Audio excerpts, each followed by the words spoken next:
Je compte pas mes heures parce que mes patients m'en demandent beaucoup. Juste tout à l'heure, quand j'ai quitté le travail à 4 heures pour que je puisse aller chercher les enfants à la garderie, j'ai une patiente qui était en larmes dans le corridor et puis j'ai dû prendre ce temps-là pour m'en occuper parce que nos patients ont besoin de nous. Donc moi, je m'efforce de faire un travail de qualité le plus possible.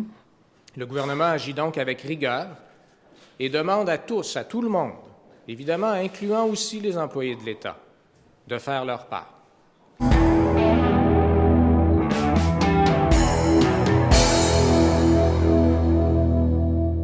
Depuis la dernière année, je remarque vraiment une détérioration au niveau du climat de travail et je trouve vraiment que la réorganisation qui s'est passée par le ministre Barrette de tout, dans le fond, scraper en fait ce qui était existant et vouloir mettre ça juste à son image, mais ça a bouleversé dans le fond toutes les équipes de travail, ça a déstabilisé tout l'établissement, puis on se retrouve sans leadership. Les chefs de programme, nos patrons essayent de faire du mieux qu'ils peuvent, mais ils en ont jusque-là. Fait que ça a vraiment des impacts sur nous, dans le fond, au travail et surtout sur notre clientèle. On a eu des coupures de services de 2 journées dans mon programme en ergothérapie. Donc, ça veut dire que la liste d'attente, c'est simplement plus allongée. C'est pas qu'il n'y avait pas de besoin, c'est simplement que c'est une mesure administrative financière. Alors, pour nous, c'est assez stressant parce qu'on voit que les gens, on les prend plus tard. Et donc, il y a un bris de service plus long, ce qui fait qu'ils ne récupèrent pas autant qu'ils devraient. On a vu beaucoup de changements dans le réseau, mais maintenant, c'est un des pires qu'on a vécu. Moi, je travaille à l'interne, dans le fond. On a des patients qui couchent sur place, puis qu'on voit à tous les jours.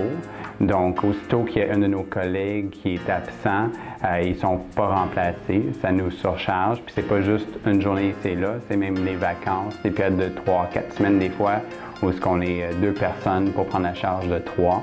Dans les 20 dernières années, j'ai vu des changements dans le réseau. C'est toujours des compressions, il fallait voir de plus en plus de clients, moins longtemps, donc il fallait faire une réadaptation de qualité. On nous demande toujours de faire de la qualité, mais en moins de jours, en moins on était limité dans les nombres de fois qu'on pouvait les rencontrer. Donc, c'est sûr que ça rend le travail difficile. Depuis qu'il y a plein de coupures dans le réseau, c'est la clientèle vraiment qui en souffre parce que, nous, on est débordés, les listes d'attente s'allongent, on doit toujours comme prioriser avec l'urgence, puis on éteint des feux. Je fais ma juste part à tous les jours en intervenant auprès de chacun de mes patients, les personnes qui sont vulnérables, et j'interviens du mieux que je peux auprès d'eux pour favoriser leur réintégration dans leur domicile.